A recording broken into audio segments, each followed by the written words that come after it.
Were there any other black athletes in fencing or people in this sport, like coaches, you know, anybody, because I don't know anyone else in it myself. I was like maybe 14. I was at a local competition, and my family, my mom would drop me off at the competition, and she would say like, "Don't waste my money," and then she would like, you know, just like go. She's black. Yeah. She's black. Yeah, 100% black. That's what a black mama would say. That's what a black mama would say.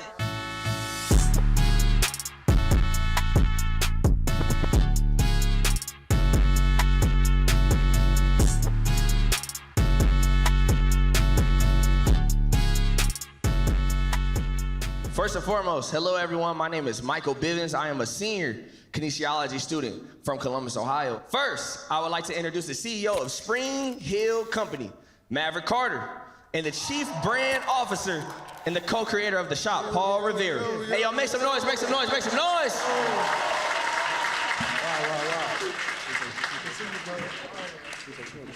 Of course. Wow. What's up? You see him out here? This is dope. You wasn't playing. Hey, this is Aggie. This is, sounds like a lot of energy out here. This is our last stop. Where? We were in Hampton last weekend.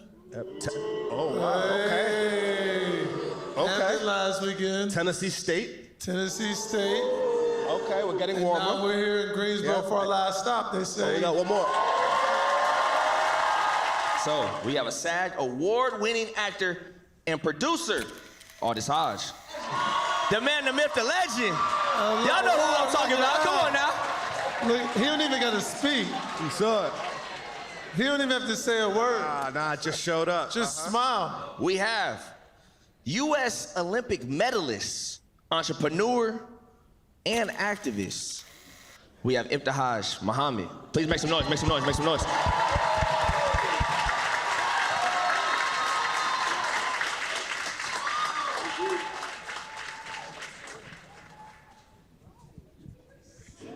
Now listen, this guy is somebody that taught me what it was to be a host, somebody that I love with all my heart. Hey, coming out next, we have Darren Brand. Make some noise, make some noise, make some noise.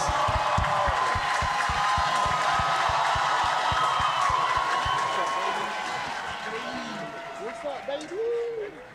Yeah, let's do it. Always. Peace.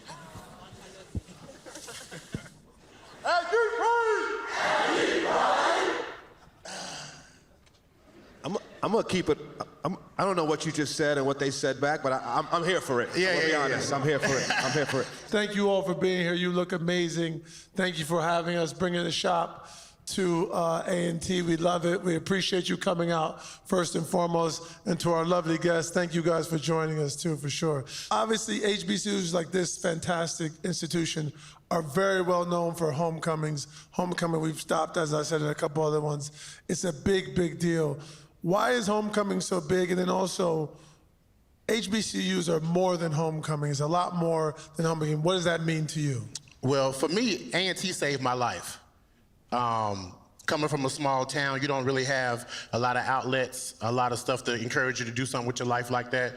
And I come from a messed up home, verbal abuse, alcohol abuse. So when I came to A&T, I got a sense of family. I got a sense of learning myself as a black man, being proud of being black. Because I feel like the only time in your life at the HBCU is the only time you celebrated being black in this world. That's the only time you celebrated. When you got here, you're now a comedian, a host, lots of things. Did you know what you wanted to do when you got here? Or did you figure that out when you got here? I figured it out here. Really? I figured it out. I hosted my first dorm step-off for Aggie Fest back in the day, and I got that feeling of making people laugh, and it felt good, it felt right, and I was like, I think I can do this. Then I did an open mic. Then after that, I never looked back. And I performed at over 95% of HBCUs in the US. Wow. In some way or form. Even when it ain't got the money, I still pull up and show love. So, you know, I've achieved everything, so everything now from here on out is a bonus. Like, this is a dream come true. Like, I'm the hugest LeBron James fan tatted on my leg. You know what I'm saying? Y'all didn't know that, but it's a fact.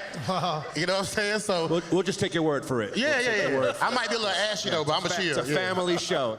For you, Ibtihaj, you've obviously achieved a lot. I mean, Olympic gold medalist, There's not many people who've ever walked the face of the earth who can say that. New York Times bestseller. What is the thing that keeps pushing you to do more and more and more and more and more? First of all, I'm also very excited to be here. I do not have a LeBron James tattoo. What keeps me going, I feel like, has always been the communities that I'm a part of, whether that's the African-American community or even the Muslim community, and just really taking advantage of spaces that traditionally, like we weren't invited to or we weren't allowed to be a part of. And always setting like new goals for myself and really trying to change the way I feel like our kids or like my younger self, sees us. Got you. Love that. It's, speaking of spaces that we weren't necessarily invited to, fencing. It's not like you in your driveway and saw some kids fencing across the street. Nobody fenced in my neighborhood. I didn't even know that was a thing. Yeah, so talk to us a little bit about like how'd that come about? How'd you get into it? How'd you fall in love with the sport? So I actually saw fencing. My mom and I were in a car in my hometown. I'm from New Jersey, and we were driving past the local high school. We saw fencers inside of the school cafeteria in the high school. I was 12. I remember my mom saying, "I don't know what that is, but I want you to try it." And the athletes were fully covered. If you've seen fencing, their athletes wear long white jackets, long white pants. As a kid who would eventually wear hijab, my mom just saw it as an opportunity not to, have to run to like Modell's or Dick's Sporting Goods to have to alter like my volleyball uniform or something like that. With fencing, I could just, show up as I am. And to be honest, it was the first time in my life as a kid where I felt like I belonged in a sport. And you obviously were the first American woman, or I think was the first American athlete to compete in the hijab? Yeah, the first American woman to compete in the Olympic Games wearing hijab. And when you... No, hold on, let's give that a hand. That's not a small thing. There we go. When you decided to do that, did you understand or think or consider the impact it would have on the world, you as an athlete? And was it something you wanted to make a statement, or it just kind of happened and you were like, oh, now I am an activist and have to speak on this? To be honest, I was just living my life. I was fencing not because I love the sport. I was fencing more because I'm very, very competitive. I always want to be the best at what I'm doing. And also, fencing, historically a very white sport, in my experience, I've always been told that I didn't belong. So I feel like I was always trying to push the boundary and be better just to prove that we can not only exist in this space, but we can also be successful as Black athletes or even as a Muslim woman. And I remember when I qualified for the Olympic team in 2016, all of my questions that I got were around the then proposed Muslim ban. So like former President Trump was, proposing, he was then still a candidate, but he was proposing this Muslim ban. So all of my questions were around hijab and terrorism and Muslims and all these things. And I feel like that's when I really understood the gravity of what it would mean to compete at the Olympics for the United States as a Muslim woman, because it was an opportunity to really dispel stereotypes. We've all seen Muslims portrayed in movies as terrorists or, like Muslim women who wear hijab being oppressed. And that's not my experience. I don't know anyone like that. I'm not Arab. I only speak English. I'm born and raised here in the States. My family's African American. I feel like my people built this country for free. So the fact that people don't even associate me and my identity with my faith, I feel like was also so problematic. So to have the opportunity to show people a different side of Islam, to show people a different side of what Muslim women can do, I just felt it was so powerful. But also, I just wanted to show, more importantly, our kids what we could do. I feel like that's always the important side of the story. That's amazing. Aldis, in doing a little bit of research, unlike Maverick, I actually do some research for these shows. Hit the Google machine? Yeah, a little. I saw that your first job was at the age of 3, is that correct? Yeah. I started working at a very young age. It's weird because sort of an industry that found me, and I guess chose me before I chose it, but I came up in full-on survivor mentality. So going through the business, trying to grow in it and trying to also figure out who you are through that, it's a tough situation because you're in an industry that tells you everything that makes you perfect is wrong. So, you know, me coming up through this business, dealing with trying to find myself, imposter syndrome, all that, and a full-on survivor mentality, it kind of shapes you up. You know, it's training for what you're going to go through in the world, but you also got to figure out what choices were the good ones and what lessons to leave behind from, you know, starting so early. Love that. And you figured all of this out at 3 years old, you said? Nah, I figured it out around like 5. You know what I'm saying? I think it's easy, right, to be in this audience and see you guys as 3 massive successes, right? And following your dreams of acting and, you know, sport at the highest global level and comedy. I'm sure it wasn't a straight line of success, right? I'm sure there were those moments when you doubted, maybe this fencing thing isn't gonna work out, or maybe, you know, they were right when they booed me, and maybe, you know, whatever the case may be.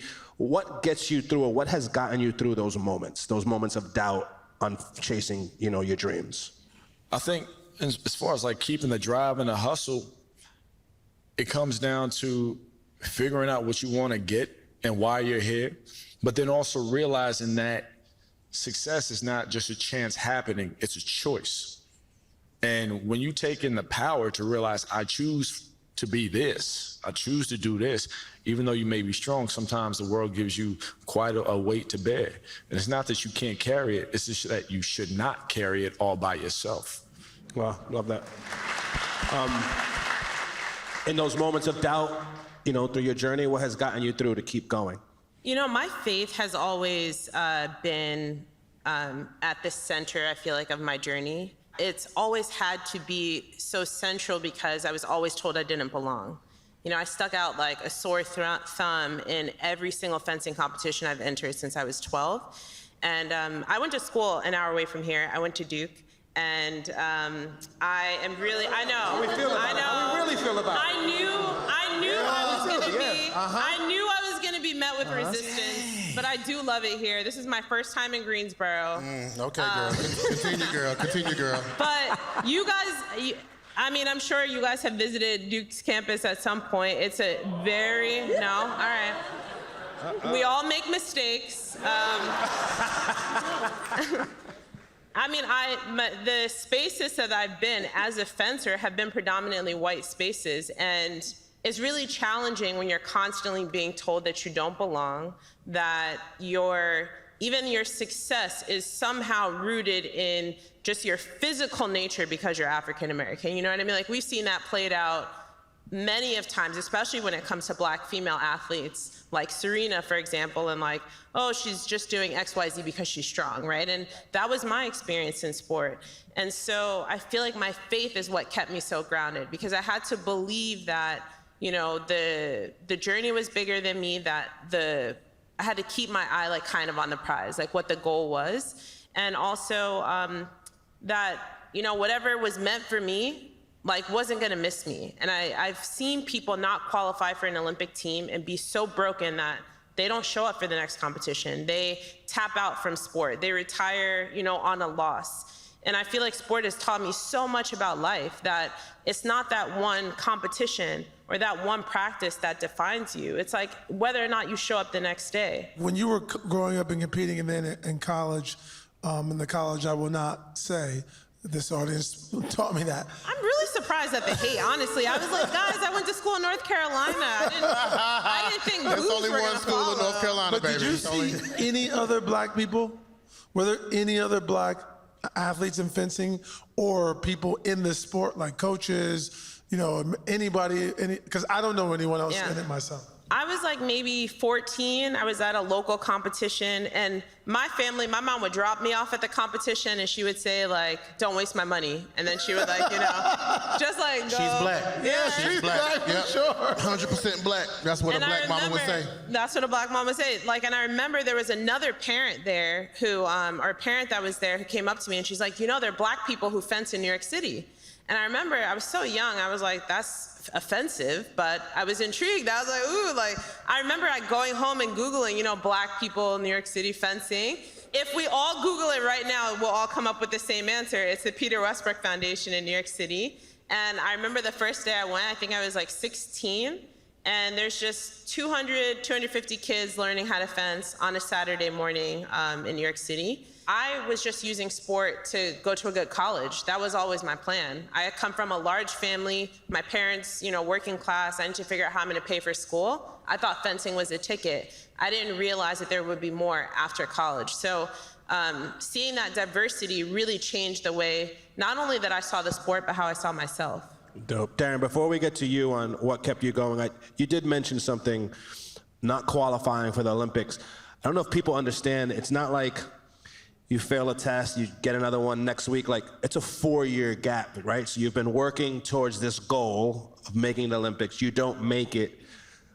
What's that experience like to say that you're gonna stay committed to this thing and make another run at it 3-4 years later?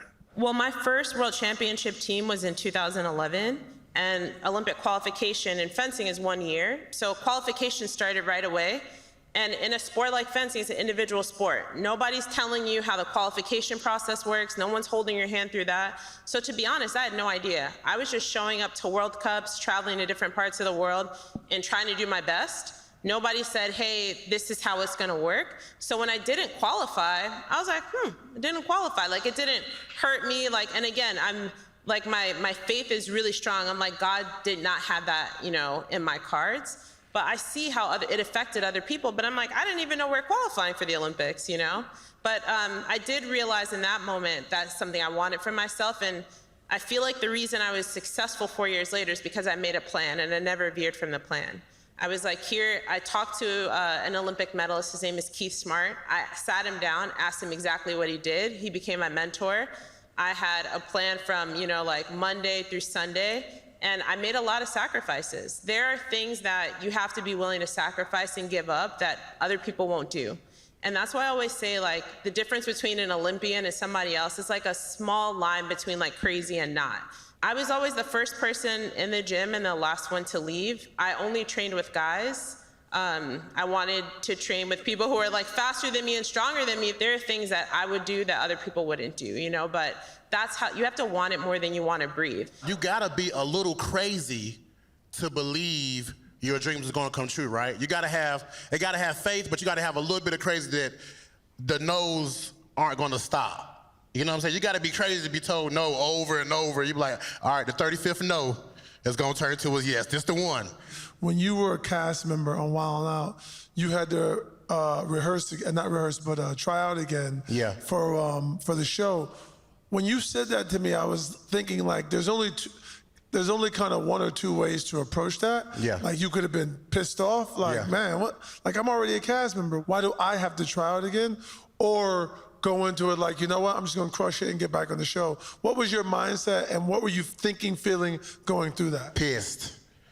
Of course. Pissed, because I had already earned it. Sometimes that angry and ambition can work in your favor, and it did for me because, when you feel like, there's nothing wrong with a little chip on your shoulder, but I had a chip. It was a chip, bro. Every day I'm looking at Nick, good morning. You could have said something. You could have sent an email, but. And then after you got it, and you auditioned, you won it, and now you're on the show, did you carry that? Were you still upset when you showed up? The whole season. The whole season. It made me a better comedian. It made me, understand that no's are okay. Yeah, of course. No's are part of the journey. Yes. They're the biggest part of the journey, actually, because if you got yes every time, you wouldn't care or work hard to get the real yes. Aldis, have you ever had that walking into an audition, like, you've read the script, like, of course this is me. There's no other actor in the world that this should be me, and they're making me audition for it? And how do you go into that room? I had to learn how to love it. I took that advice and I figured out, for me, I'm not here doing this for y'all. I'm not here doing this to get a job. I'm not here to do this to be in a movie or whatever. I'm doing this for me. Auditioning is a part of my job as a performer, so I had to take it as such. Once I took it and I owned it as my experience, the result of getting a job didn't matter.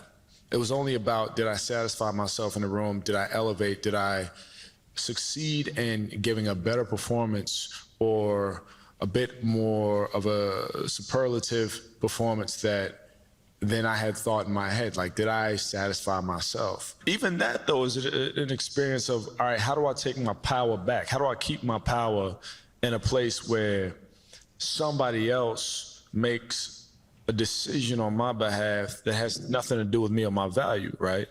So you can choose to be an assistant to your own dreams, or you can be a CEO to your own dreams. CEO means you're fielding problems 24/7 and mitigating and figuring them out. You know what I mean? It's a part of the job that's frustrating, but it's necessary. I'm trying to be the CEO of my life. So dealing with the problems and figuring out how to have a positive relationship with dealing with the problems changes everything. Ooh, the spirit is in here today, Lord. I wanted to ask you, it's interesting to me, right? You've worked all your careers to get to a certain point, right? And you've accomplished that. You have tours, literally Olympic medals and films and movies and all these things.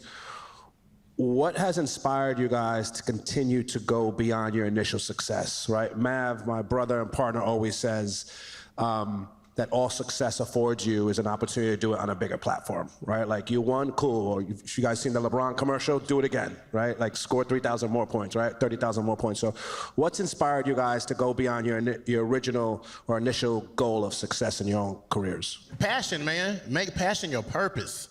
Like each one of y'all, you know, if you know what your passion is, you blessed. Because a lot of people walking on earth who have no idea what their passion is. Passion is something that you think about every single day. I think about stand up and making people laugh every day. It is the biggest drug in the world.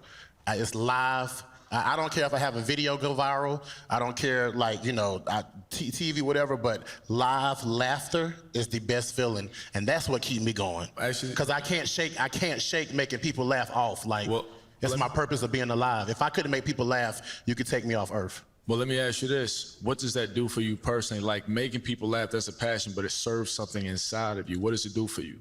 It makes me feel alive. Yeah. It makes me feel like that's my reason God protects me. You know, especially as a black man in today's world, looking how I look, you know, I could get pulled over and that could be it at any moment. And I feel like God has a protective cloak over me because I heal people through laughter. Yeah. I truly believe that. Hey, you know what? When I was boom. But I feel what you're saying because it gives you a sense of, there's a sense of like feeling accepted and normal in a space that feels safe. What it is safety, I think. I'm gonna tell you what it is for me, man. It's bigger than money. It's bigger than fame. It's bigger than followers. And for the people. Darren, obviously you were a student here, come back here a lot. Lots of students out here. You just talked beautifully about passion. How would you encourage the students in this room to help? What should they do to help find their passion, and how do they know that that's it and that isn't it? If you got something you want to do, you have the resource here. You got your friends, you got your family, you got the professor. Start now. Stop using your social media for silly stuff. If you sing every Friday. Whatever the hottest beat out is, sing, do a cover. And I'm gonna say this also. You don't need your family or your friends to believe in you. You need yourself. That's great advice. Because I'm gonna tell you right, when I started comedy, my mom was like, boy, have a seat. And I should be at the shows. Can you get me a ticket? I guess. You and who? You know what I'm saying? Yeah. So, You guys as, you know, global successes, imagine the 19, 20, 21-year-old version of you is in the stands. Like what advice would you give to them that they could take and walk out of this auditorium with and maybe apply to their journeys? I think it's okay that you may not know what, you know, what your why is, you know, what you love to do or what your future holds. When I was in school, I had no idea. I was pre-med until I was a junior. I feel like fencing kind of fell in my lap in that I was really just chasing something that I didn't know, you know, was for me. All I knew was that I had like unfinished business in the sport, that people didn't want me there, but I believed in my own potential. And to your point, it's not always, your support isn't gonna always come from the people closest to you. My parents were trying to figure out why I wasn't utilizing that expensive degree I just got. You know, why I wanted to pursue sport that is not the NBA, it's not, you know, the Premier League, there's no money in fencing. But for me, I knew that like there was a calling for me. And God gives each of us a gift, right? And we owe it to ourselves to figure out what that is. I feel like fencing wasn't my gift. Like, yeah, I was good at it, but I still feel like I'm trying to figure out what the next thing is. I feel like you can continue to push yourself and don't pigeonhole yourself thinking, okay, I have to do this one thing that my parents want to do, or I have to do this one thing that I saw someone on the internet do. You know, like you have the pen and you get to write your own story. It doesn't have to look like anyone else's. You don't need anyone else's permission. The only thing you have to do is show up for yourself every single day. So to your point, not wasting time scrolling on social media while everybody else is chasing their dreams. You know, you're trying to get like the next like. No, like really invest in yourself. And that's the advice that I would give to you guys. Invest your money and invest in yourself. Yeah.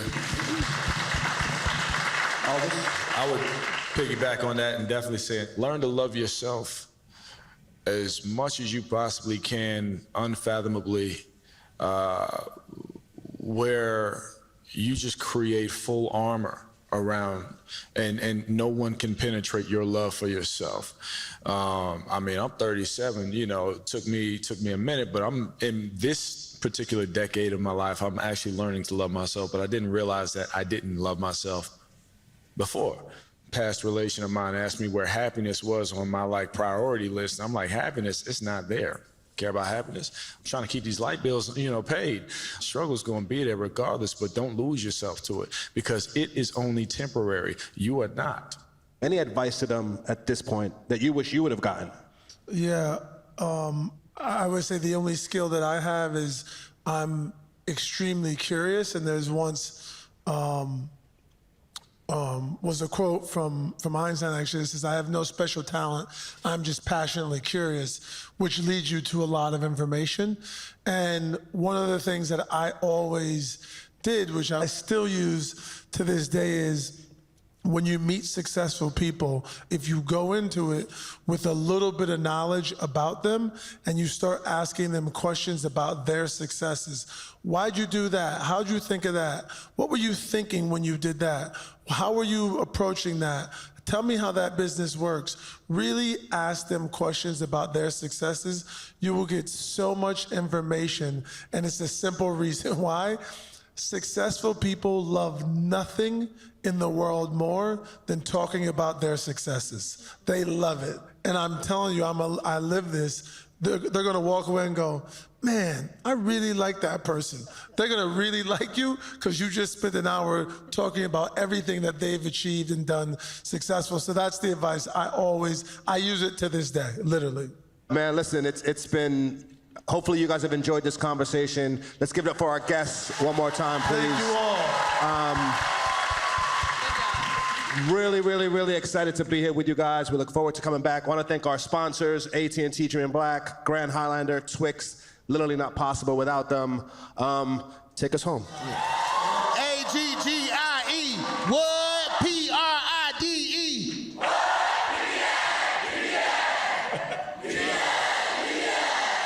Like a choir. Hey. Amazing, amazing.